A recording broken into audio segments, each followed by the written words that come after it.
Welcome, everyone. We're going to call the April 3rd, 2025 regular board meeting for Coachella Valley Unified School District to order. If we can have Isabella lead us on the Pledge of Allegiance.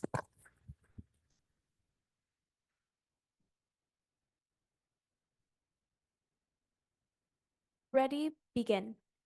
I pledge allegiance to the flag of the United States of America and to the republic for which it stands, one nation, under God, indivisible, with liberty and justice for all. You may now be seated. Thank you. Mari, roll call, please. President Jocelyn Vargas. Vice President Silvia Paz. Present. Clerk Valerie Garcia. Present. Joey Acuña Jr.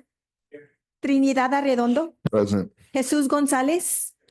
Thomas Tortes. Here. Student Trustee Isabela Jimenez. Here. Thank you.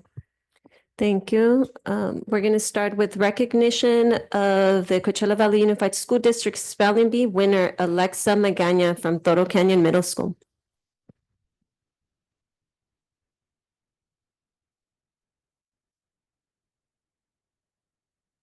Good evening, Board of Trustees and Cabinet. Cindy Bradley, MTSS Coordinator. I am here tonight to honor and recognize our amazing Toro Canyon student, Alexa Magaña, as the third place winner at the county level spelling bee after 23 rounds of competition. Wow. Thank you.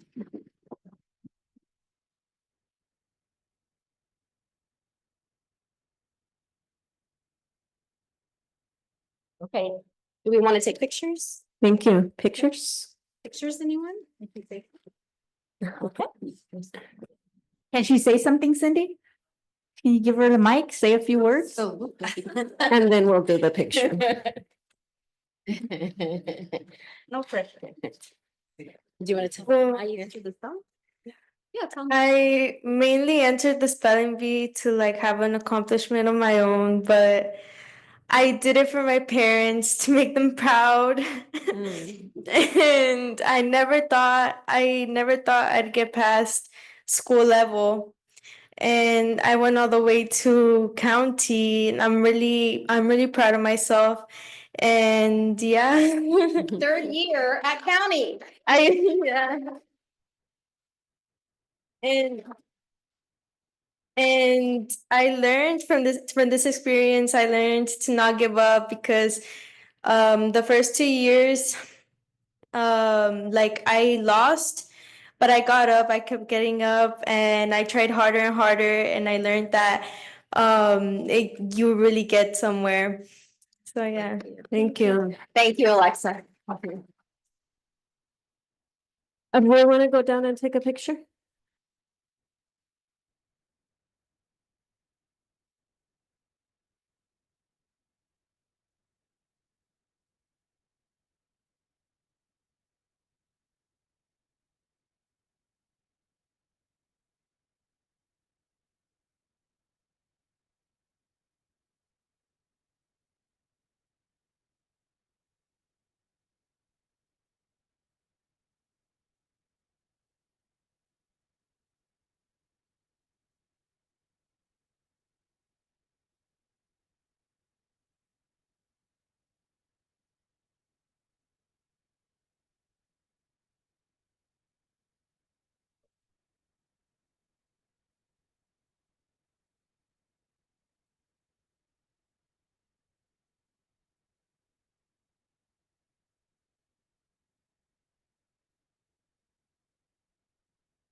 Thank you. Next up, we are recognizing the 2025 Riverside County Science and Engineering Fair finalists and winners.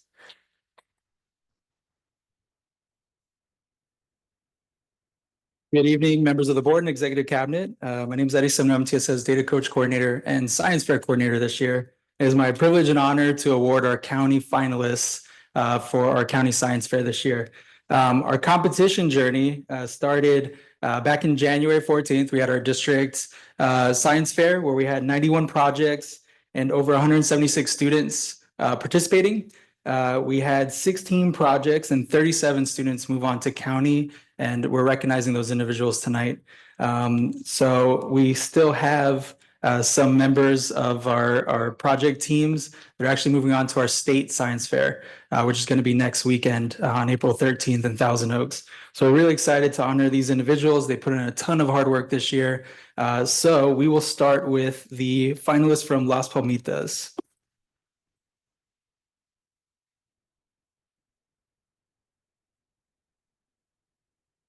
All right, so finalist and silver medal winner, Gael Cruz and Jose Chairez Araujo.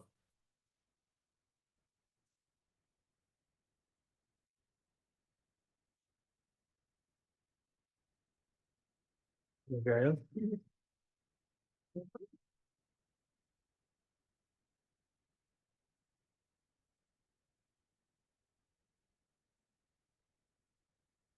All right, next up from Mountain Vista, we have county finalist Jaden Reese, bronze winner Gael Serrano, and EPA award winner and silver medalist Maximus Bautista.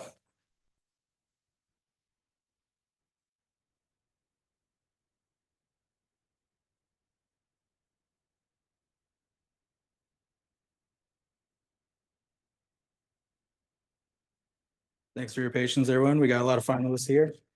All right, so next up from Saul Martinez, we have finalist Abel Aguilar, finalist Miguel Perez, finalist Abdiel Casorena, finalist Austin Cano, finalist Aiden Sicarios, finalist Jesus Castellum, bronze winner Luis de la Herran Beltran, silver medalist Jasmine Villacana, silver medalist Maria Rivera, and silver medalist Crystal Garcia.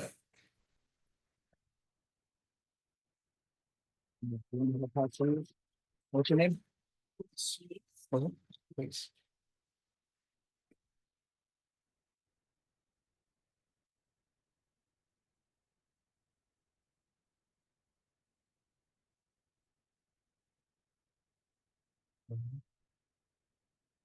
Okay.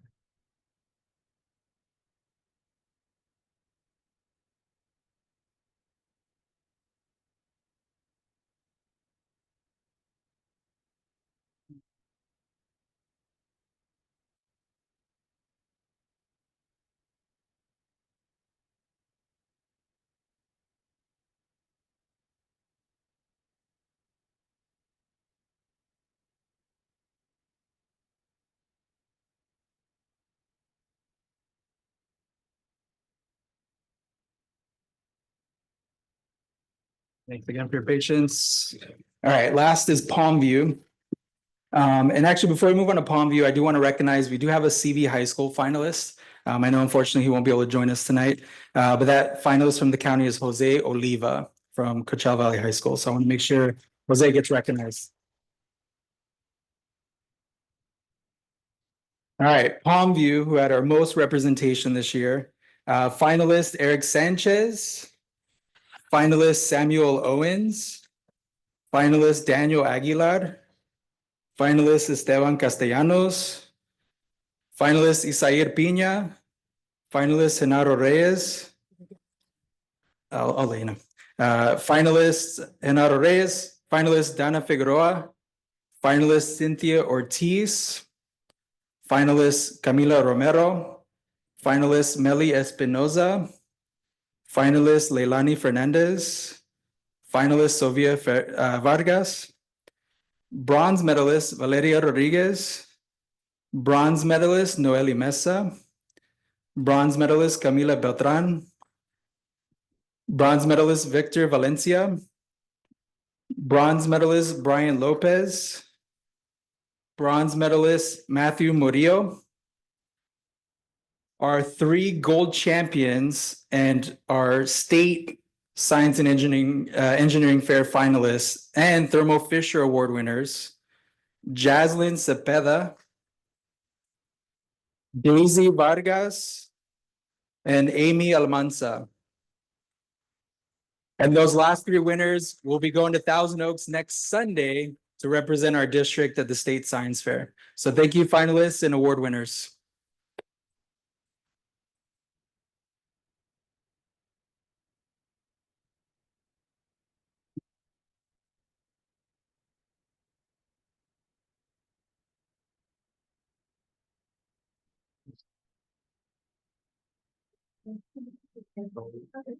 This one's still good. Daisy's not here? Okay, we'll get it to. Mr. These are not good. Give it to her, okay? They're not good. No, they're broke. They're broke. And then there's next. This is the last one. That was the last one? Yeah, so. We're gonna go take another picture. These are no good. Okay, let's put what's on the card.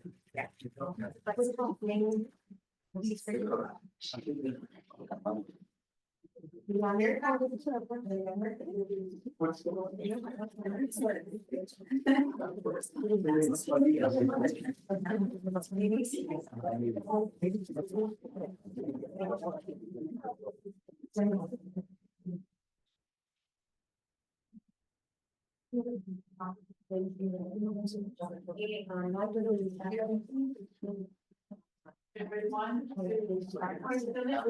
missing a lot. Yeah. She said it's we're missing all of That's ready.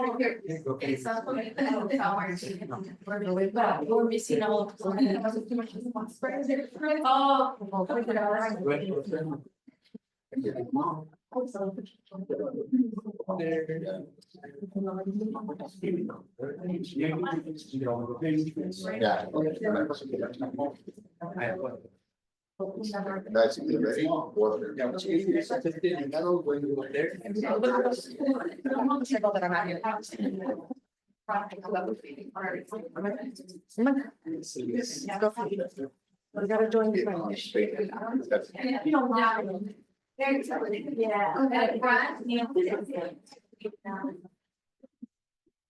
the ones who don't want to kneel down. Yeah. Do we have all the students tonight? I think we do. Okay. I'm sorry. Everybody, 1, 2, 3. One, 2, 3.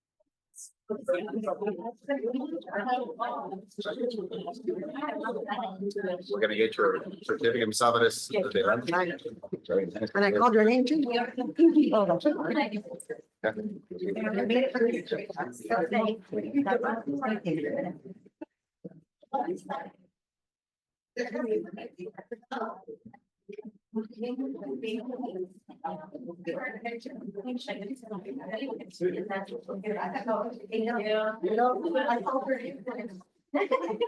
We're so special.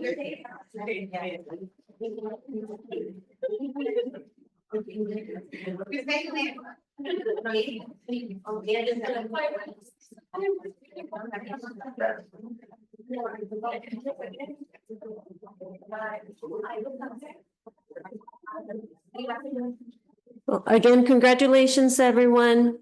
And thank you to the teachers and the parents and the administrators who make this happen.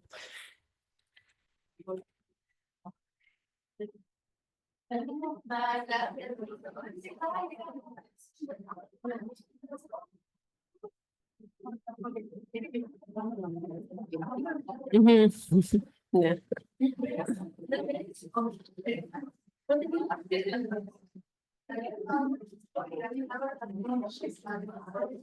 Okay.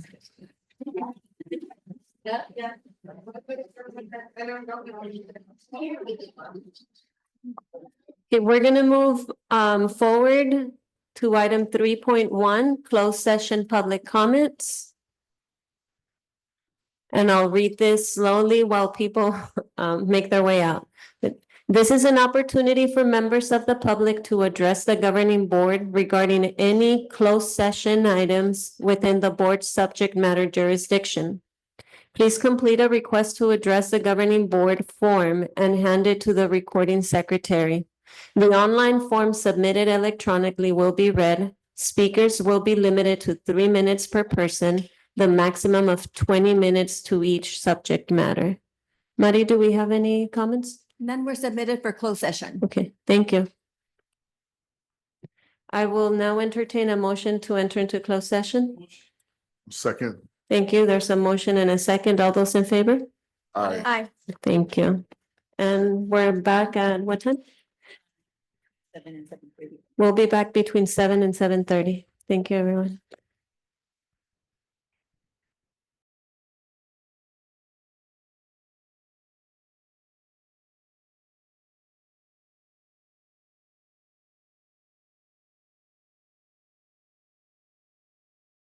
Five, motion was made by Board Member Gonzalez, seconded by Board Member Tortes, and motion carried 6-0.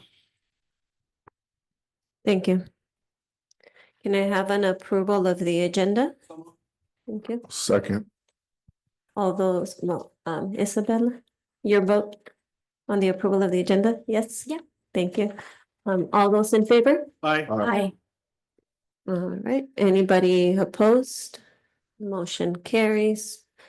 We're gonna go to open, public comments for open session.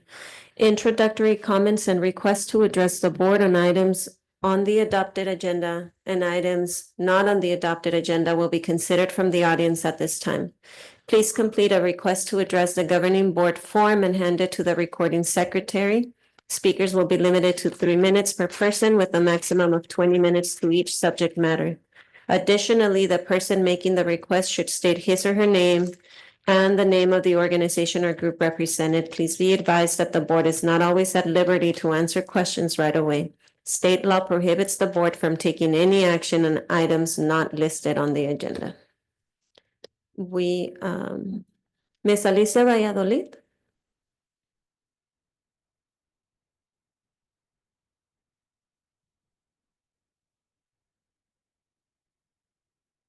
Good afternoon. My name is Alicia Valladolid, and my position in the school, in the district is the library, and I'm here again.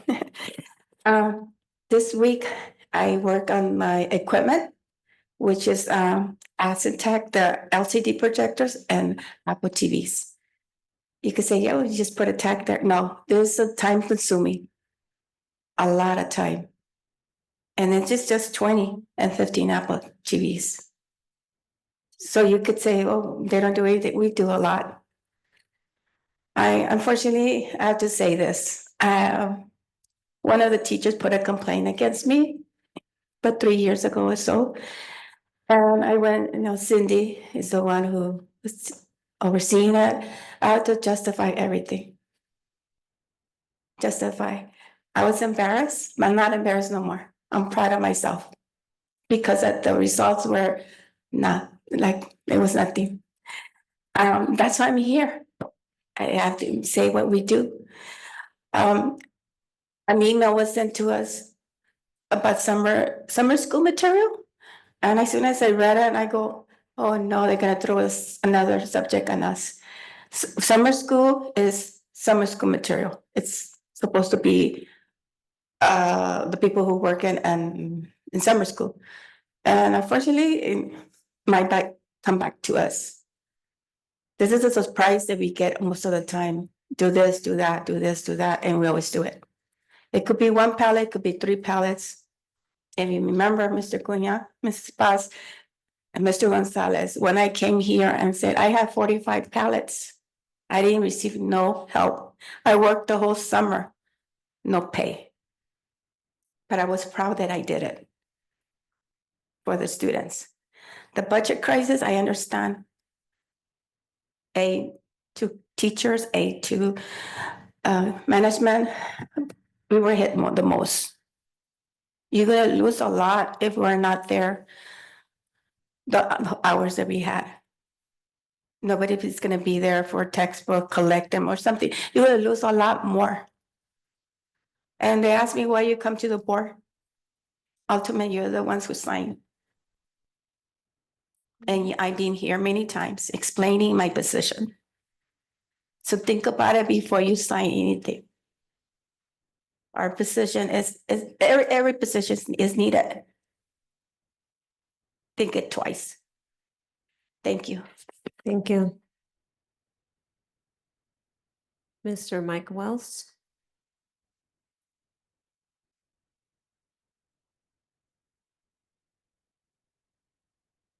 Good evening, everybody. My name is Mike Wells. I'm here representing my Girl Scout troops tonight.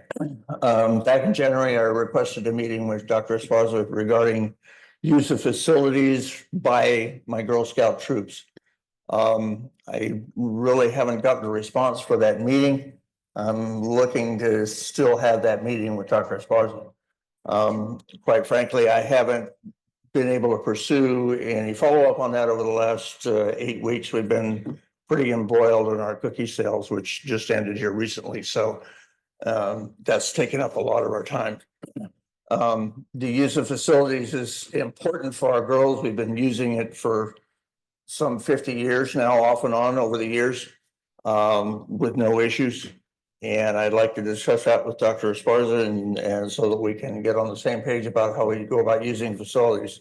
I know previously when I was here, we just had to cancel an overnight for 5 8-year-olds. Was there going to be their first overnight away from home?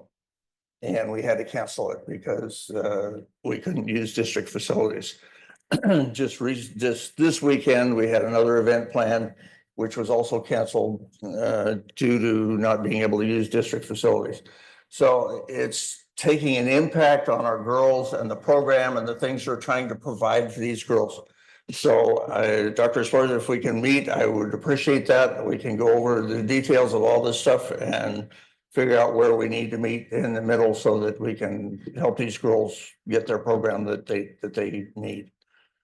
Thank you. Thank you. Ms. Margaret Sciarco.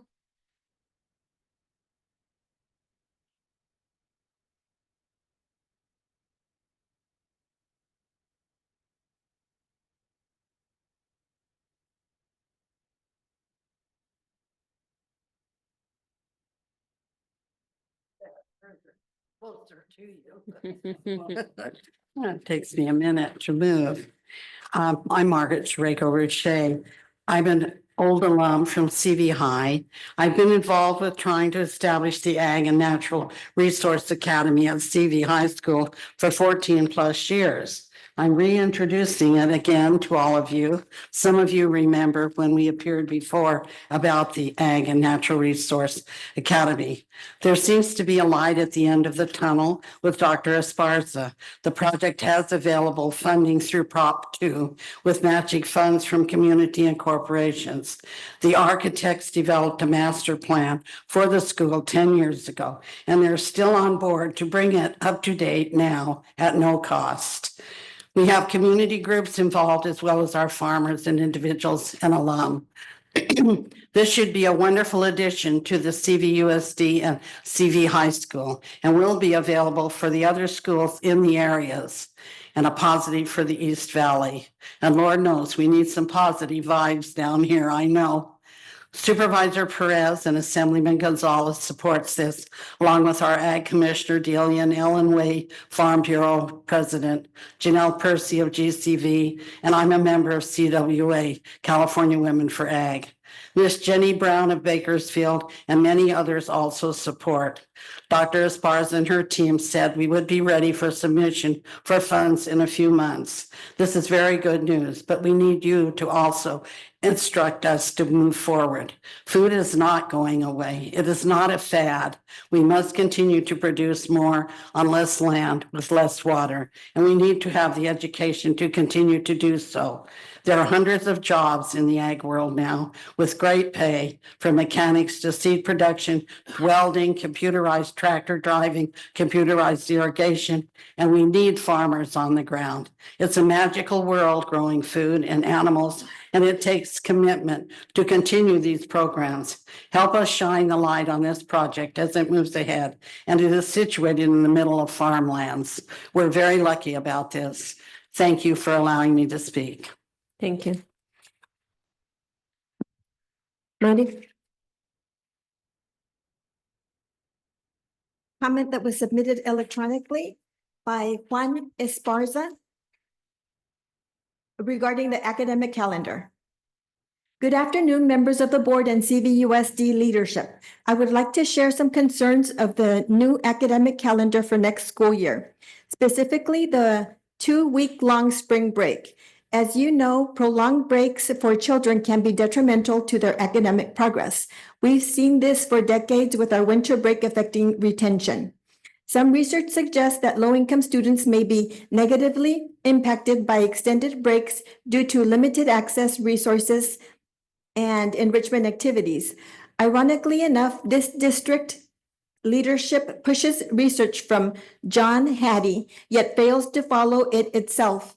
I'm not sure if you're aware, but during April is when we are in the midst of our LPAC testing, usually getting makeup testing for students who are absent. There is a time gap for when students open an assessment and when they need to finish it. If students do not finish the assessment within this time, their assessment is closed. In addition, we're also preparing students for their state assessment, usually during mid-April. We are in the middle of reviewing important academic subjects. In addition, apart from the academics, there are parents that struggle with childcare and students who struggle with having meals at home. I'm sure part of the plan is having ACES run a camp, but ACES can only take a number of students during this time, and with their budget cuts affecting their staffing, this seems out of touch. I'm sure this is going to be extremely hard for them to fill more spots. In addition to all of these challenges, want to remind you of the testing calendar having assessments 1 week after the other. I hope that you've had someone in leadership bring all these issues up before the calendar was approved.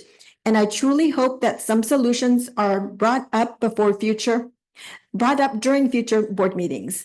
It's truly unfortunate that many people who have not been in the classroom for decades approve things like this without taking into consideration what goes on a day-to-day basis in the classroom. I think it would be a great idea that you add primary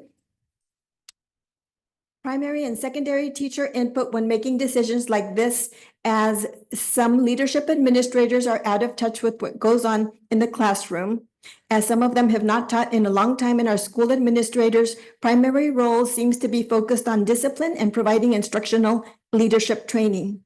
I'm sure you're aware of that elementary has been testing nonstop since we started back in January with iReady assessments. We have benchmarks, IABs, iReady assessments, LPAC prep, not to mention all the other classroom assessments that teachers need to have to get grades done. Lastly, maybe Thank you. 15 in a second. Thank you, Maddie. Were those all the comments? Yeah, that was it. Okay, thank you. Let's see. Any written communications? A student board member report?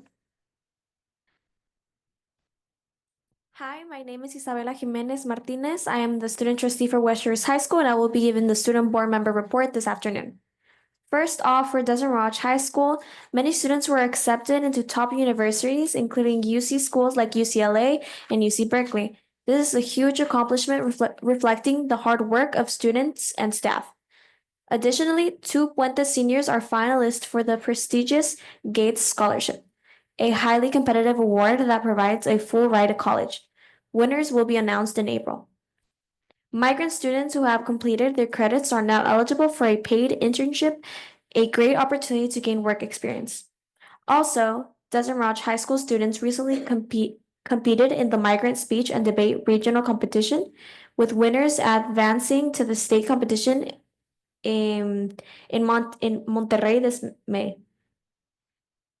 The school hopes to bring home trophies and represent Region 7 at the highest level. Boys swim won the league championship this week, marking a major victory for the team and the school. For Coachella Valley High School, I want the students to be heard regarding their feelings about Border Patrol, as it's a complex issue that impacts them in different ways. On one hand, many students express fear and anxiety about the presence of Border Patrol on their campus, feeling that it creates an atmosphere of uncertainty and concern for their safety and well-being. On the other hand, there are students who wish to highlight that Border Patrol encompasses more than just the act of deportation. They have various roles and responsibilities, including the use of canine units, mounted patrols on horseback, and surveillance through photographers. It's crucial for board members to take the time to listen to both perspectives, acknowledging the fear of those who feel threatened, while also providing insights into the multi-faced nature of Border Patrol's operations. This dialogue can foster a better understanding and create a more inclusive environment where all students feel valued and heard. For La Familia High School, the fourth quarter has started, and this week is a change in classes for students. We had a number of seniors graduating early and checked out the last day of the third quarter. Students and staff are getting ready for our WASC visit starting from April 7, ending on April 9th. Prom tickets and grad night tickets on California Adventure were sold during the graduation meeting held on March 27th. 3 students who showed academic and citizenship excellence were selected from the principal to have their grad night tickets paid. Our LAFA parents have expressed their dissatisfaction over having this year's graduation in Desert Mirage Auditorium. This takes away the real experience of being able to graduate in La Familia. Students were also notified too late, and if they had known this year it wasn't in Fantasy Springs, they would transfer back to their home school. Now for West Shores High School. Counselors continue to provide social and emotional learning groups by collaborating with wellness teachers and admin. Counselors continue to meet with students to review transcripts A through G and grad status, as well as selecting courses for next year and adjusting academic plans as needed. Counselors are working with both seniors and 8th graders to make sure they meet their graduation and prom requirements. We are having our community school visit to Jurupa Unified for our whole wellness team. Continuing with the below sea level meeting where we meet with the group of individuals who have 1 or more D's or F's so it doesn't affect them long term and get the opportunity to get it up before the end of the semester. Lean Crew has been working all this month for the recruitment of high school students to become mentors for our younger students. We are currently doing our ongoing credit review, including our submissions of La Familia referrals, completing our course request, and working on building our master's schedule. For academics, we are preparing testing for the end of the year. We have our iReady coming up next week, and then coming back from spring break, we are taking our CAST testing and CAST testing. Also, we are happy to say that 23 students are hoping to get the seal of biliteracy. We also have a COD field trip on April 11th for seniors who will be attending the school this summer/fall. We are going to start recruitment for our current 7th grade students to prepare for our first 8th grade cohort for Puente. We are excited to announce that Sarai Sanchez got an Avid scholarship. Congratulations, Sarai. working to get our Wildcat student orientation for upcoming seventh graders. We also have a food bank on April 9th, activity on April 16th, as well as senior sunset from 5:30 to 7:30. Our ASB class is also working on finishing up posters and decorations for our last pep rally.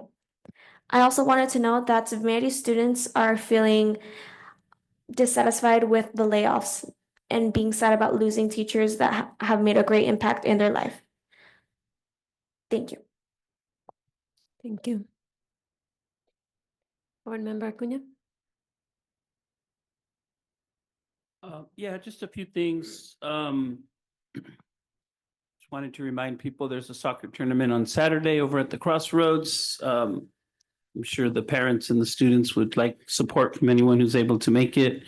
I do know we're going to have a few of our students from CV High School receiving some scholarship awards this Saturday at I believe it's the Democratic Women of the Desert, are handing out scholarships to some of our girls, which is great. Continuing on to that. And I really didn't have a lot. I did want to make a comment on the issue that came up with the Border Patrol. You know, I find it interesting. Obviously, there was a mix-up. The board has been very clear as to we are going to protect our community, going to support our community, do what we think is right, and make sure that they're not abused. But we have in the past allowed the Border Patrol as well as law enforcement to participate in some of our things. So there was obviously there was a mix-up. And again, you can correct me if I'm wrong, Dr. Esparza, but my understanding was that you reached out to the gentleman from El Centro after the incident, basically said, hey, we're sorry, we had a mix-up.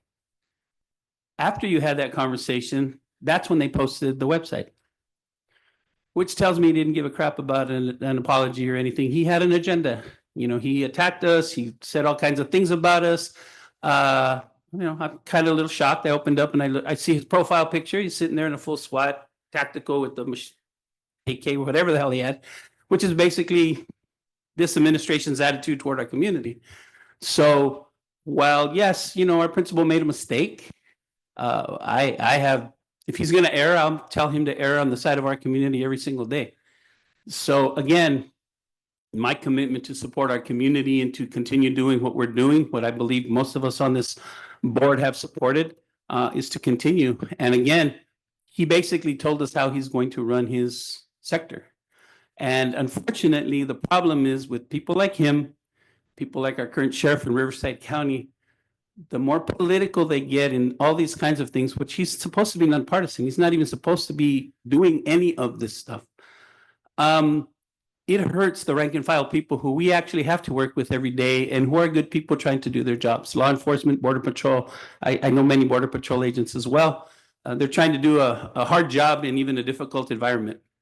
But the actions of people like this remind us why we have to stay on our toes, why we have to stand up and speak for those in our community who can't speak. And again, I would be remiss if I didn't mention that tonight, is that, again, there was a mistake. Okay. But his actions after the fact told me what we can expect for at least the next three and a half years. And so again, I just like to say I'm doubling my support of making sure that we do everything in our power in the school district. And again, I'm just one vote. I won't speak for everyone, but I just want to reiterate that I stand to protect our community and to protect our kids from some of this nonsense that's going on right now. So thank you. That's it. Thank you. Board Member Gonzalez? Thank you. Board Member Tortes? No report from me. Thank you. Board Member Arredondo? Thank you for everybody here that's here and on Zoom. Just one quick thing. I got to attend the Riverside County Student of the Month, and I just want to say that, man, the students that get selected and the ability to share their stories of things that they've had to overcome to not only be Student of the Month, but be graduating this year from their respective schools. It was just, I mean, I'd just like to thank everybody who's doing everything for students and making sure that they have, everything they need to be successful. Because I know there are definitely tough times, that students are going through, but not just students, but we know that, by them sharing their stories, that also are the support they receive from their teachers, from support staff, from everybody at the school. So I'd like to thank, Dr. Gomez and his staff who put it on, and I'd like to just say that I enjoyed attending that event, Dr. Sparza. So thank you for the invitation. With that being said, thank you for the public comment. Definitely think that in our ag community, it's important that we work with those surrounding farmers and farms to support our students to seek whatever path that they'd like to seek. And if agriculture is the path, then we have the partnerships in place to continue to make that happen. And CV has a long history with their ag program and the FFA program. So thank you for the public comment. That's it, Madam President. Thank you. Thank you. Member Gallery, Garcia and Valerie, Board Member Garcia. Thank you. Thank you to everyone who spoke today. Wow, this is really loud. I understand that this is not easy. Thank you to the employee who has spoke to us several times. We do hear you. We understand that there is a workload issue as far as what I'm hearing. We're going to need you to trust that we're working on a plan that'll address that. The only thing that you can do at this point is work with your unions and make sure that you're being heard on that front as well. This is not easy for anyone, but what you can do at this point is work with your labor unions and make sure that you're getting as much as you can on that end. And we're making plans to make sure that the work is going to move forward, that our students and our community is going to continue to get everything that it needs to in this very difficult time. So none of that is easy. I so thank the employee Alicia for coming and continue to come and highlight her plight and the plight of her peers. I would still say that there are colleagues that are speaking on their behalf from the other side, right? So educators who are talking about their supports and how they can't work without them, parents who are talking about their supports and how they can't imagine. So we know you're all important and we're trying to figure out a way through this. So please trust, and I know that's difficult, but we're going to find a way through this. Otherwise, I do agree that what happened with the Border Patrol was complex. I'm glad to hear students weigh in on it. And it is complex. There are students and community, part of our community is very much affected by raids. But this is still a viable career path. And maybe right now it's being overshadowed by our administration, but they're still very well-paid jobs, jobs with growth. So I see both sides. The meeting before that happened, we were talking about how we were going to protect our students who we feel are the most vulnerable and making sure that that is something that we will continue to do. But it is important to hear from our students, right? Because they were still affected. But I would agree that our students being safe is more important at this point. And apparently this person who's leading the Imperial Border Patrol, I mean, they did what they felt they needed to do for their people, but I think we did as well. We might have been able to do it in a slightly better way, but ultimately protecting our students, I think, was the right thing to do. So it's just a complex issue right now. But thank you to everybody who's always here. Thank you to everyone who is watching via Zoom. We're finding our way through this path. It's not easy. We're going to need all of you. I don't want to lose anyone. Stick with us, and our students need you. Our community needs you. Thank you so much. Thank you. On my end, I'll keep it brief and just thank you and my colleagues for your comments. Agree that it's good to hear from how all these changes and decisions are impacting you, as difficult as it is to hear about those. And just also a reminder that we're not there yet, right? Like we have from now until July to be able to make sure that the plan that we've put in place is solid and that we are moving forward on that plan. And at the same time, right, there are things that might be negotiated, and again, entering negotiations with the understanding of like where we are and that there are some limitations, right? We don't have a lot of freedom. We don't have all the money that is needed. But again, I don't want to say we're almost there. I mean, most of the decisions hopefully by July and then the implementation. So this is going to be ongoing, but I do hope that the decisions that are being taken are decisions that are going to be sustainable so that we're not here again the following year and the following year, right? Like this series of cycles that we've been seeing. So thank you for everybody's work towards that. And Superintendent. Thank you. Good evening, everyone who's here in the audience and those who are at home watching via Zoom. I'd like to also thank RCOE for putting on the events for Student of the Month. It is really great for us to be able to honor our high school students who many of them are leaving off to college and they're able to tell their true story of how they benefited from CVUSD and what it has made them. And so we really appreciate that. Thank you, RCOE, who's here in the audience, and to Dr. Gomez. I want to thank Southwest Community Church and Valley View students and staff who came together for a campus beautification event last weekend. Thank you for keeping that school clean and coming together as a community.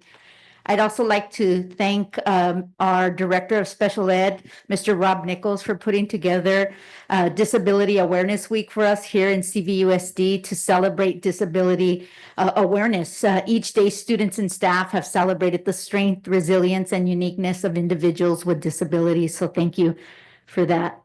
I need to just say Cesar Chavez Day was this week. And so there was great celebrations throughout the district in us honoring Cesar Chavez. I know Cesar Chavez Elementary School celebrated the day and for his life and contributions for not just this community, but for every single farm community. It was a great event that showcased the strength of the community and the importance of standing up for what is right.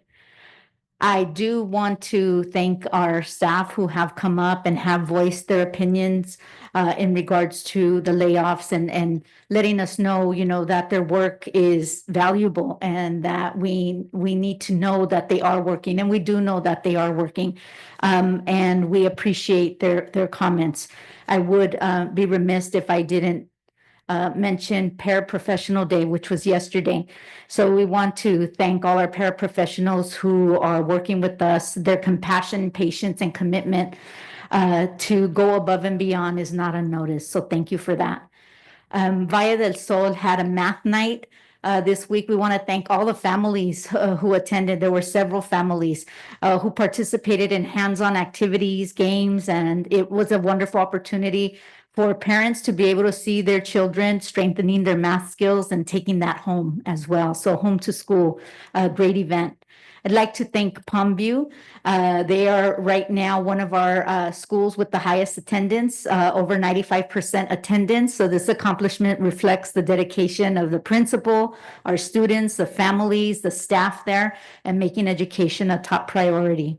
I do want to mention that we had a gentleman that has come up to the podium a few times requesting a meeting with me. He has met with our Assistant Superintendent of Human Resources on several occasions and has been offered our information from our insurance company, who has stated that we cannot have overnight field trips with students from other school districts on our site. So it has not been something that has been ignored. He's been informed several times, but wants to continue to bring this up as a topic here at the board meetings. I just wanted to make that clear. Thank you. Thank you. Item 7.1, Ms. Socorro Sanchez is going to present an overview of the Summer School 2025 program.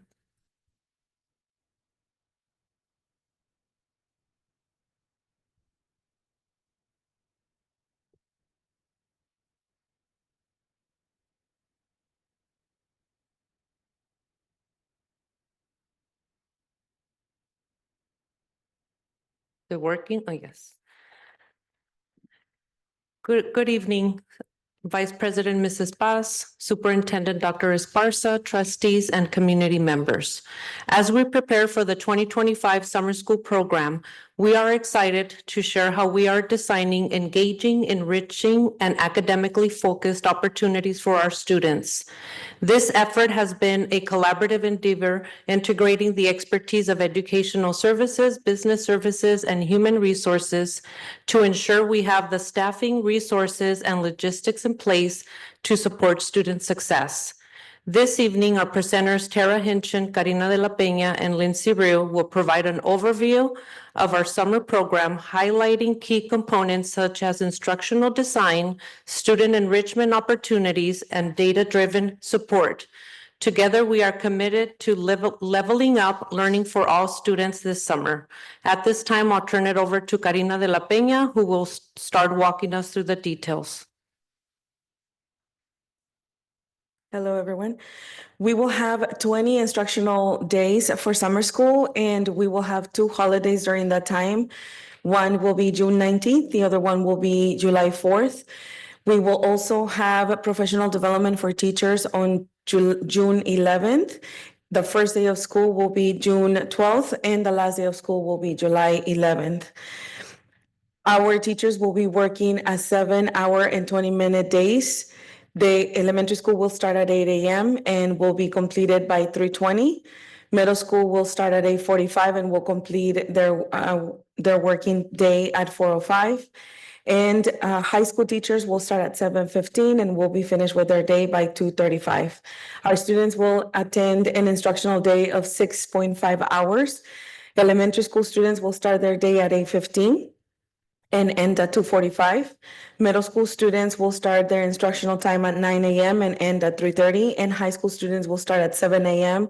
Their day will be completed at 2 p.m. Both Sunrise and EXLP and ELOP after school programs will be in place. There will be Sunrise for elementary students and middle school students. Elementary starting at 6:30 and middle school starting at 7 a.m. Their after-school program will be finished by 5 and in elementary school and 5:30 in middle school. High school will start their after-school program at 2 p.m. and will end by 5. Our projected class size will be 20:1.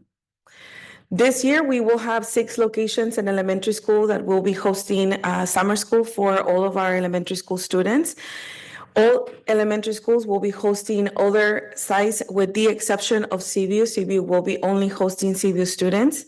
Saul Martinez will be hosting Saul Martinez students along with MECA students. Las Palmitas Elementary School will be hosting Las Palmitas students, John Kelly students, and Oasis students. Coral Mountain Academy will be hosting Coral Mountain students, Mountain Vista, and Westside Elementary students. Palmview will be hosting Palmview, Valley View, and also the ESY program. And Valle del Sol will be hosting Valle del Sol, Peter Pendleton, and Cesar Chavez students. Our middle schools, they will be hosting their own students with the exception of Bobby Duke that will also host students from CDA. And each one of our high schools, comprehensive high schools, will be hosting their own students. Our students from La Familia will be going back to their home sites for summer school.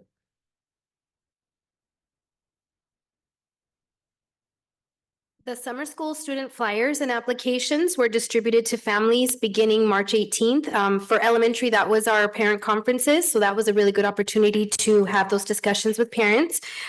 We've also provided multiple avenues for submission, including online access, paper applications, and in-person support at school sites to ensure accessibility for all. While the program is open to all students, those identified as needing additional academic support have received individual and personalized invitations to encourage their participation and engagement in the program. And flyers were also shared on social media and by a parent square. And so you'll see some examples of the flyer and then the paper applications. Our elementary summer school program is designed to provide targeted academic support, differentiated instruction, and enrichment opportunities for our students. The program focuses on accelerating learning in English language arts, math, and science through data-driven interventions and curriculum. Teachers will use formative assessments to monitor progress and adjust instruction accordingly. In addition to academics, students will engage in EXLP enrichment activities that promote creativity, critical thinking, and social emotional development.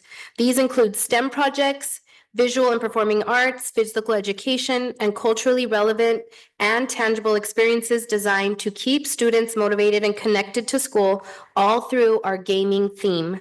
Overall, our summer program aims to address learning gaps, prevent summer slide, and nurture the whole child through a balance of academic rigor and engaging enrichment.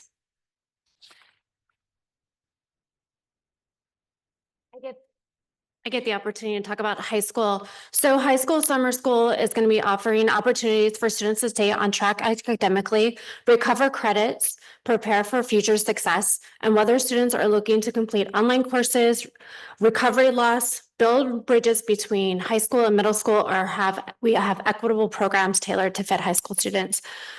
Two of the opportunities for credit recovery are going to be both of our comprehensive online platforms, which are Apex and Subject. They are ideal for students who need flexible learning environments to meet their academic goals, and they have access to a variety of different subjects. Also, we will be providing brick and mortar credit recovery, which allows students to retake courses that are held in person and provide hands-on academic support and guidance from experienced teachers that will be focused on mastering skilled concepts and help students stay on track for graduation. We will also be providing a freshman summer bridge program that is to help incoming freshman students build a strong foundation in math. The initiative is to ensure students are prepared for high school course level work, to provide strength in math skills, provide early education to high school, and help ease the transition from middle school to high school. The other opportunity that we're going to be providing for high school students is our college credit, and we have two opportunities for that. The first one is with Education and Healthcare Pathways. This program offers high school students with COD the chance to earn college credit while exploring careers. It is a dual enrollment course, one for education and health, both at CV High School and Desert Mirage High School. It exposes students to careers in education and healthcare, online learning, hands-on experiences, and mentorships. The other opportunity, we just have started the conversation with Cal State San Bernardino. We were meeting this week, and it's an opportunity to work with their Coyote Blue program, which allows students to participate in receiving college level course credit from Cal State San Bernardino. It would be for 30 students at a central site in our district for 3 weeks. And then the fourth week, which would be July 6th through the 10th, would be give the opportunity for students to go to Cal State San Bernardino in San Bernardino and live on the dorms and experience life on a college campus while building lifelong memories with fellow students. So whether it's online for credit recovery, summer bridge for upcoming ninth graders, or college credits, we're providing an inclusive summer school program for our high school students.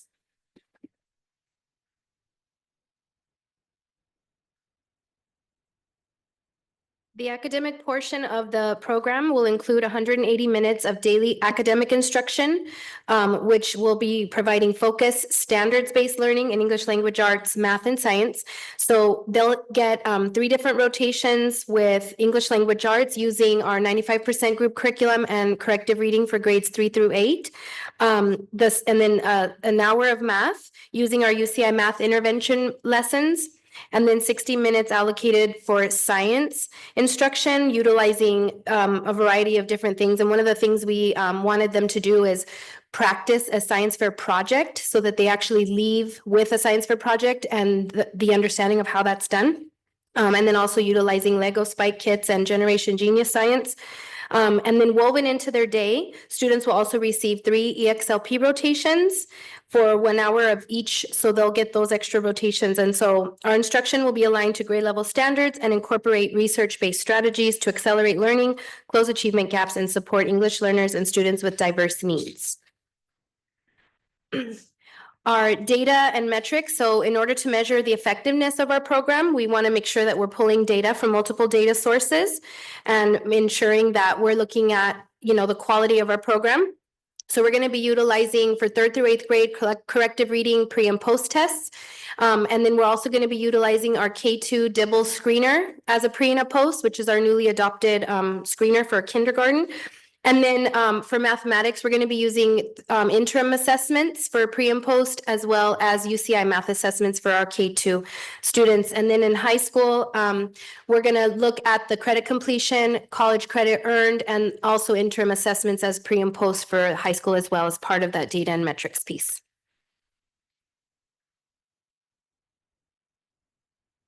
Okay, so bonus level. So in addition to academic support, we've planned a variety of enrichment activities designed to enhance students' educational experience while fostering curiosity, teamwork, and critical thinking. So we're offering several special events tailored for different student groups.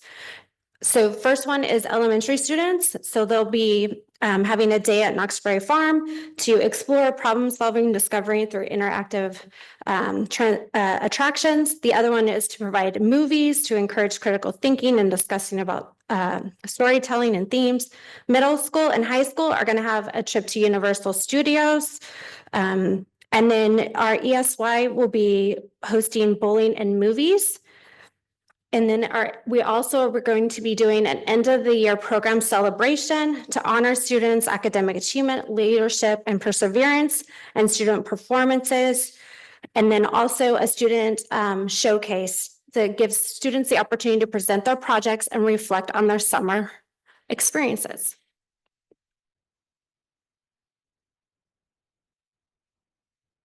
And the 2 funding sources that are making summer school possible this year are ELOP and Migrant Title III. With ELOP, we are going to be paying for the general program staffing for transportation, tangible experiences, curriculum, supplies, and materials. Title III or Migrant Title III is also paying for 2 outreach teachers that will be supporting our students in K through 12th grade at all sites. And also the Cesar Chavez Foundation is supporting the asynchronous instruction that our students also will have a possibility to attend through the summertime during summer school. And this is for grades with a focus on grades K through 8th grade.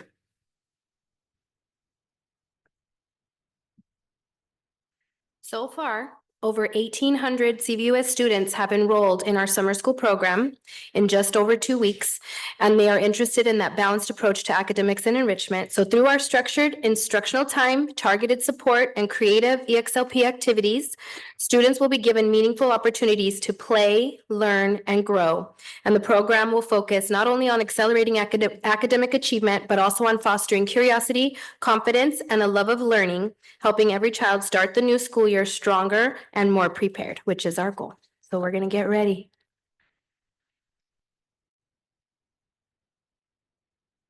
Any questions? Questions from the board? Valerie? So I noticed that our budgeting sources are ELOP and federal funding. I know that this current administration is attacking all types of federal funding for anything that they think is against their ideas, right? Do we have any sort of contingency plan if we were to somehow lose or get less funding than we believe? Yes, so with the Title III, and our migrant coordinator is here. If I am correct, this is part of our DSA, District Support Plan that is in place. I know that Cesar Chavez Foundation was approved at the last board meeting. And then Ms. Rodriguez, can you add anything else? Good evening.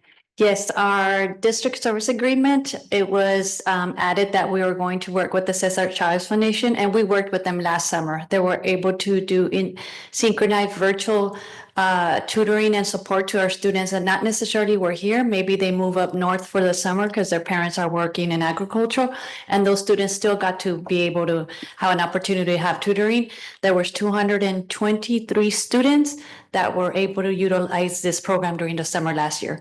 It was a success, so I decided to put it on this year, and it was approved by the region. And we have the funding. And we have the funding. So glad to hear that there's that planning, because otherwise it's just feels like the type of funding that would be under attack. So thank you. I'm so glad to hear that. You're welcome. Other questions? Nope. Thank you.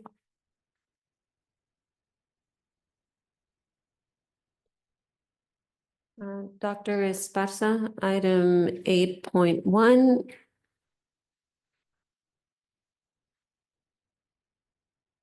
I can read it. This is to adopt board resolution number 2025-45 to remunerate trustee Jesus Gonzalez. So moved. Thank you. There's a motion and a second. Isabella? Got it. Yes. All those in favor? Aye. Aye. All those opposed and any abstentions? Thank you. 9.1, requesting approval of a one-year contract with Aries Software Inc. for web hosting and content management solutions, Smart Sites by Parent Square Inc. So moved. Motion and a second. Any questions?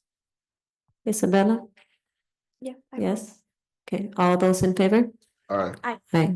Anybody opposed? Any abstentions? Motion carries. Item 9.2, requesting approval to adopt resolution number 2025-43, authorization and direction for the purchase of technology equipment and peripherals bid by Piggyback number 23/24 IT with CDW Government LLC. So moved. Motion and a second. Any questions? Yeah, I have a question. Actually, this is a question for the next five, or this one and the next previous four, they're all kind of the same. So we are simply voting to make them vendors, basically, right? We still have to go through an RFP program. We still have to do all the other stuff. That's why I'm curious, or are we single sourcing these out to just these people?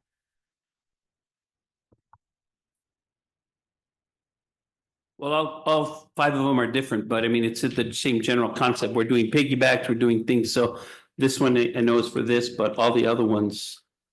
So this resolution allows us to piggyback off an existing bid for going the RFP process for the materials that they already bid under those catalogs. Thank you. And then if you want, you can answer the rest of them as we go through them if you want, or all at once. I think the spirit of what staff has done is not needing to go out for individual RFP and piggybacking off of a bid process that found these people the most. No, I understand that. That's why I wanted a clarification on, is that what we're doing? And we're foregoing the RFP. I didn't say it was a good or bad. I just said. That's exactly. Yes, I can respond to the next piggybacks because they're all a little different. I can explain why. Okay, well, let's take a vote on this one and then we'll get to you. So don't go anywhere. But on we were at 9.2, right? This was for IT. And there was a motion, I believe. There was a motion and a second. Isabella? I wrote. Thank you. Everyone who's in favor? Aye. Anybody opposed? Okay, and any abstentions? The motion carries. Item 9.3, requesting approval to adopt resolution number 2025-44, authorization and direction for the purchase and use of a comprehensive technology catalog bid by piggyback bid number APA IFB 022-G with CDW Government LLC. And I think it's probably the same Yeah. question and same answer, but So move. Yeah, it's the same answer. okay. There's a motion by Mr. Redondo, a second by Mr. Gonzalez. Student, yes, thank you. All those in favor? Aye. Aye. Anybody opposed? Abstentions? The motion carries 6-0. 10.1. Authorization to approve board resolution number 2025-41 to use one GPA National Purchasing Cooperative. So move. I'd like to hear from staff, right? Mr. Kidney's point, why we're doing this process? So this is a more efficient way of utilizing a piggyback. So utilize a piggyback rather than doing the whole RFP process. The RFP process is a timely process and there's a lot of resources that are involved. So these are public agencies, local, state agencies, or public agencies who utilize this cooperative and they go out for bidding. So they do all the work. So what we're doing is we're piggybacking off these other public agencies. So it saves us a lot of time and effort. Absolutely, yes. Thank you. Then we had a motion. I believe we had a motion by Mr. Redondo. We had a second by Mr. Gonzalez. Board member Isabella? I motion. Thank you. All those in favor? Aye. Aye. Any opposed? Any abstentions? The motion carries 6-0. Let's see. 10.2. Authorization to approve board resolution number 2025-39 to piggyback on its Greek to Me Inc. DBA Champion Teamwear and Regionate Education Service Center. So move. There's a motion by Mr. Redondo. Do I have a second? There's a second by Mr. Gonzalez. Any questions? Yeah, you said they were all a little different. Did you want to explain the difference? So there's different cooperatives. There's state and there's federal. So there's the one GPA, which we just approved. Now there's this Champion Teamwear who's working with TIPS, which is going to be the next cooperative. So they got pricing through that TIPS cooperative. So there's the this agency who's gotten pricing through the TIPS. It's a little confusing, but it's a purchasing cooperative where public agencies go and they do their bids. It's all within that corporation. Mhm. Thank you. So I think if all the answers are the same, it's just Yeah, the they're different all the same. cooperatives, but the spirit, which we've done in the past, we've piggyback and that does forego our having to do the RFPs. So And we've the- always. And the we've done purpose it for my like that. question, and I had actually originally asked for this before, but my purpose for the question is I know what they are. We've been doing this a long time.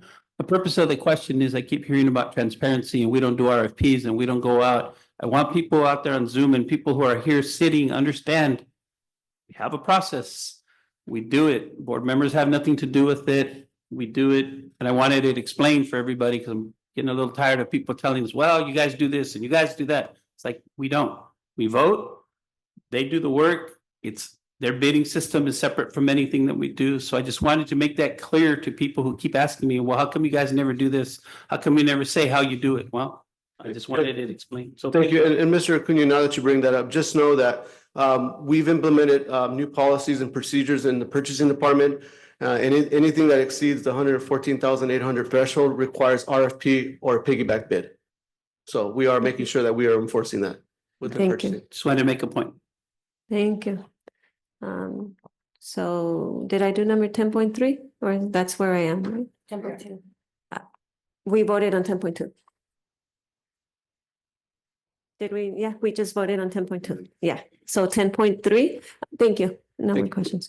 10.3, authorization to approve board resolution number 2025-40 to utilize interlocal purchasing system, a national purchasing cooperative.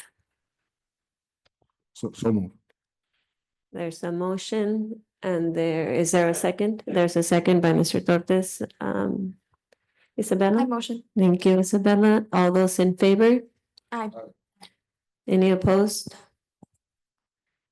The motion carries 5-0. And Maria, I just want to make sure we did vote on the other one, right? Before Mr. Acuña asked a question on 10.2, we have a vote recorded? There was a first and a second. Oh, okay, and then there was a question and we didn't vote. Okay, thank you. So let me go back to 10.2. There was a motion by Mr. Gonzalez, backwards. Mr. Redondo, and there was a second by Mr. Gonzalez, and then there was a question. So now, if I can get Isabella, your vote on 10.2. I motion. Thank you. All those in favor? Aye. Aye. Anybody opposed?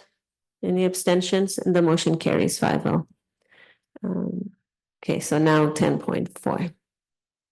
Approve resolution.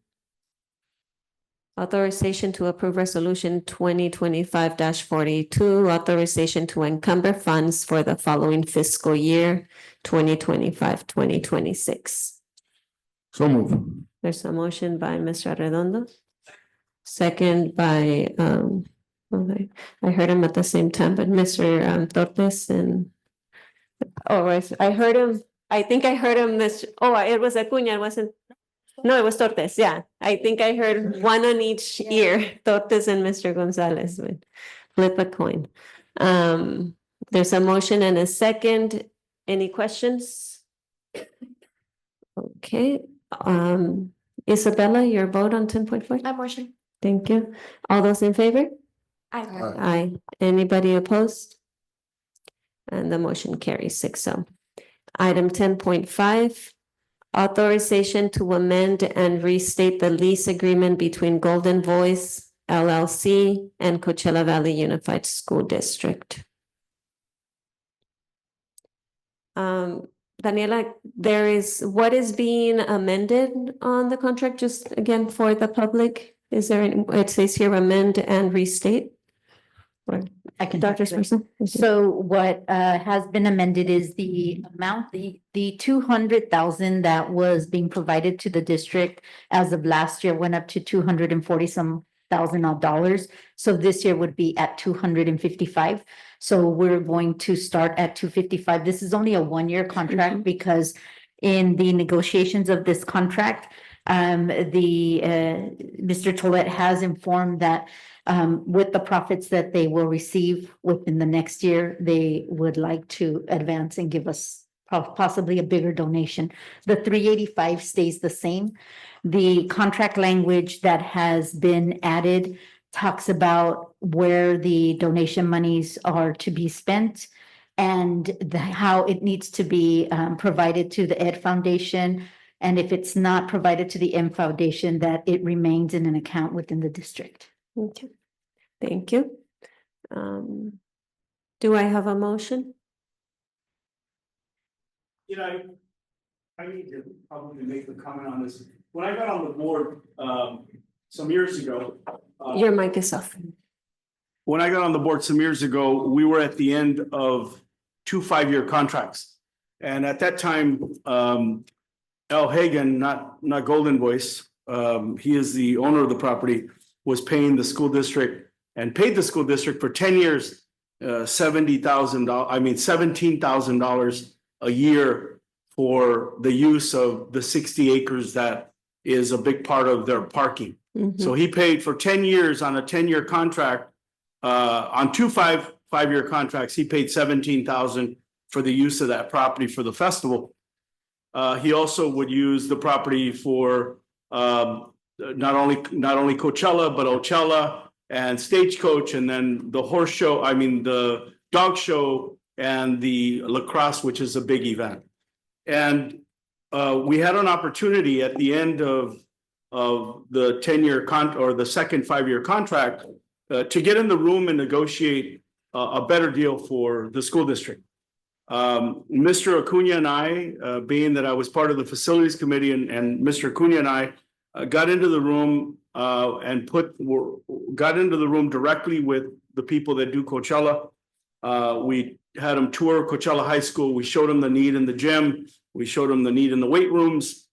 And we took them to downtown Coachella. And basically the message to them was, you know, you pride yourself on one of the best festivals in the world, Coachella, and look at the condition of Coachella High School, right? And the need. And through a hard negotiation, they were very gracious in making a contribution. And believe me, they made lesser offers. At the end, we ended up settling on a 5-year contract for $200,000 a year, plus a donation of $385,000. So we went from $17,000 a year to $585,000 a year. I believe, if I remember correctly, the bottom number, the $200,000, which was for the lease of the land, goes up 2% or 5% every year. I think right now we're at $245,000 on the bottom number, and we're still getting the same $385,000, which puts us their contribution annually to this school district is $630,000. Unfortunately, we haven't been able to keep the books on our foundation. I think Dr. Esparza is working diligently to bring it compliant with the state. But I want to let the public know that every nickel that has been collected from Golden Voice, and they know this well, that it's accounted for and not a nickel has been spent.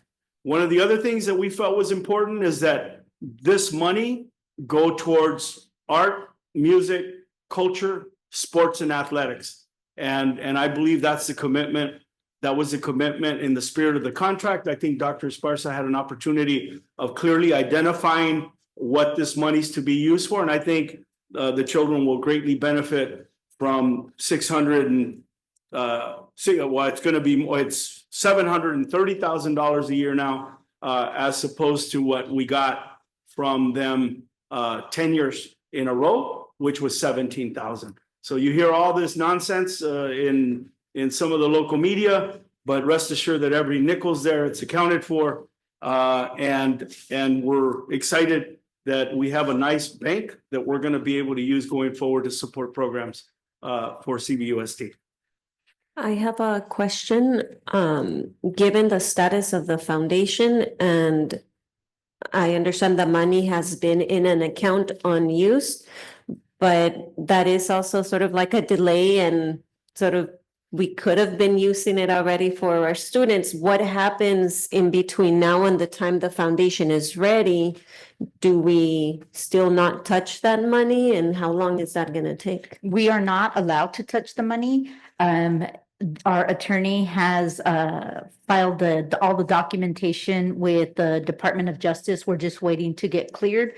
There was a mix-up with documents that were not turned in a timely manner, and there was also an amount of board members who were on the foundation, and we have to make sure that we have also some community members on the foundation. We do have some community members. We're going to be adding more. And so that has all been taken into consideration for the DOJ to reinstate us. Once they reinstate us, or if they reinstate us, then we can transfer the money over, because there is a bank account already. And that bank account for the foundation has $50,000 in it. It's sitting there. And that's a separate bank from the district's bank. We use Merchant Bank, and that's a separate bank. And so if we do not get approval from the DOJ, then what our attorneys need to do is reapply for a foundation for us to be able to move that money in. Okay. Thank you. Did I get a motion? A motion. Thank you. Motion by Mr. Gonzalez. Do I have a second? Second by Mr. Acuna. Isabella, your vote on this? I motion. Thank you. All those in favor? Aye. Aye. Anybody opposed? Any abstentions? I'm gonna abstain. Madam President, I've worked with a company associated with Golden Voice, AEG, and I just want to, in the past, and I want to abstain. Thank you. Thank you. Item number 10.6. Adopt resolution number 2025-46, authorization and direction for the purchase and installation of play equipment, shade structures, and related products and services from Dave Bang and Associates through California Multiple Award Schedule. So move. A second. So a motion and a second. Are there any questions? Isabella? I motion. Thank you. All those in favor? Aye. Aye. Aye. Anybody opposed? The motion carries. Item 11.1, MOU between CVUSD and Coachella Valley Teachers Association regarding 2024-2025 notice of bumping. A motion. Second. There's a motion and a second. Any questions? Okay, Isabella, your vote? I motion. Thank you. All those in favor? Aye. Aye. Aye. Anybody opposed? Any abstentions? The motion carries. Number 11.3, approval of second reading for board policy 5145.13 and AR 51. 11.2, did we skip? You missed 11.2? Oh, 11.2. they read the same to me because it's another MOU and it starts the same. Okay, sorry. 11.2. Approval of MOU between CVUSD and CVTA regarding compensation for the 2025 summer school / extended school year. Motion. There's a motion. Do I have Second. a second? Any questions? Isabella? I motion. Thank you. All those in favor? Aye. Aye. Any opposed? Any abstentions? The motion carries. 11.3, approval of second reading for board policy 5145.13 and AR 5145.13, response to immigration enforcement. Motion. Second. There's a motion and a second. Are there any questions? Okay, Isabella, what is your vote? I motion. Thank you. All those in favor? Aye. Aye. Any opposition? Okay, the motion carries. Item number 12, consent calendar. All matters listed under the consent calendar are considered by the board to be routine and will be acted upon in one motion. There will be no discussion of these items prior to the time the board considers the motion unless members of the board or staff request specific items to be discussed and or removed from the consent calendar, in which event the items will be considered separately. The superintendent, assistant superintendent of educational services, assistant superintendent of business and finance, and Assistant Superintendent of Human Resources recommend the approval of all consent calendar items. So at this point, I will take any motions to approve the. I'll motion to approve the consent calendar respecting any items pulled by any board member. Thank you. I think we have some items that are going to be pulled. Oh, second. Thank you. There's a motion and a second. Do we have, were you gonna pull, Mr. Acuña? Okay, which ones? 16.1, 7.123. 16.2, part 7, item 1, and part 8, item 1. Okay. So at this point, we have a motion and a second to accept the consent agenda, consent calendar, with the exception of those items that were pulled. Isabella? I motion. Thank you. All those in favor? Aye. Aye. Any opposed? Any abstentions? The motion carries. Item 16.1, and this was part 7 or numbers 1, 2, and 3? Did you want to discuss or you just want a separate vote? Okay.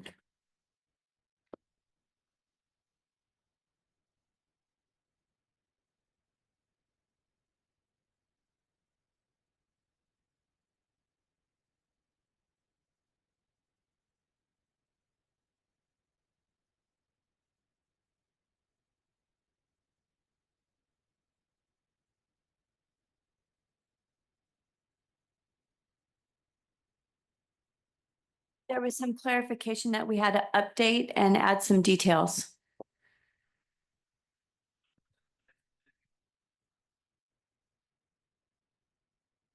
I'm not sure who submitted the questions. I was just asked to add more detail and clarify.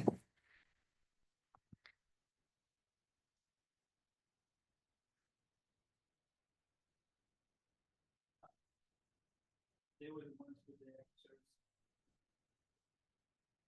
Yes.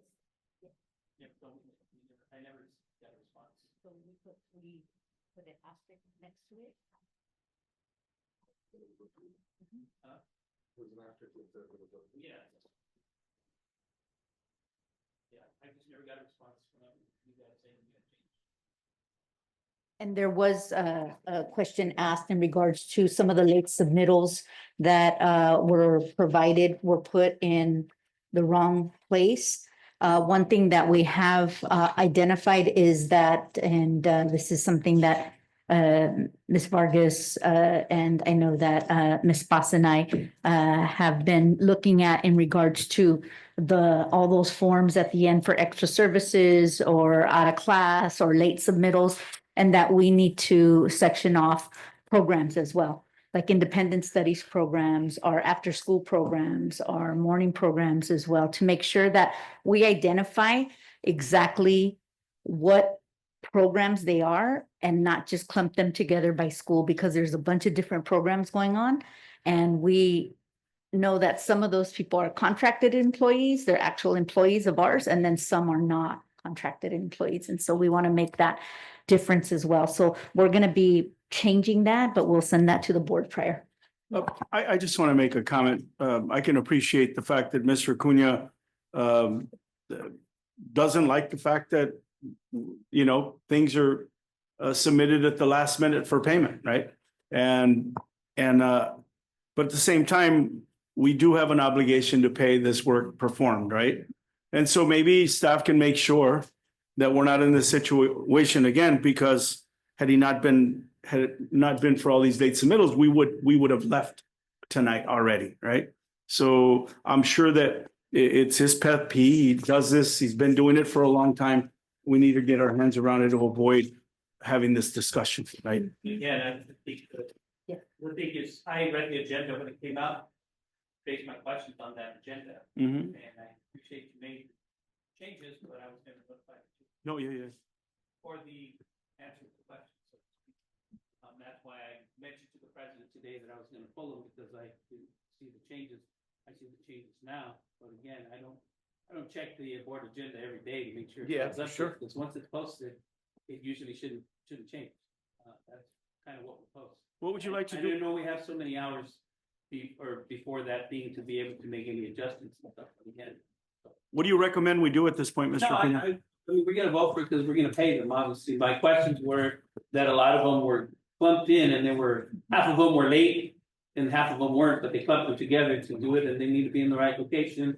And we need to get on the people, because it seems to be the same groups, the same, sites that kind of over and over and over. And the excuse is, oh, it's late because we missed the deadline. Well, that's not an excuse. That's just saying I didn't do the deadline, right? So I think that's been my thing, is that, look, I can understand when we have things that come in late that, happen, emergency things that happen, but every year we know we're gonna need a certain amount of people for whatever event, and yet we're late, right? And so those are the things that bother me, because if you can't do the little things right, how do you expect people to trust you to do the big things right? Sure. And so that was. What do you recommend So I on would the? say we just vote on both of them. Okay. Because if they fix the other one already as well, then my questions were answered, but I So that's a motion, Mr. Cunha? actually got a response. Is that a motion? So that was a motion. I'll second the motion. Okay, there's a motion and a second for items 16.1, part 7, 1, 2. Well, the parts are not the parts in, oh, yeah, they are, okay. So the 1, 2, 3. And there is a second. Isabella, I motion. thank you. All those in favor? Aye. Aye. Any opposed? And any abstentions? And the motion carries. Thank you. There is no need to go into closed session. Do I have a motion to adjourn? So moved. Second. Thank you. There's a motion and a second. Isabella? I motion. Thank you. All those in favor? All right. Aye. Aye. And the motion carries at, what is it, 8:55? 57, there we go. Well, it wasn't nine. It wasn't.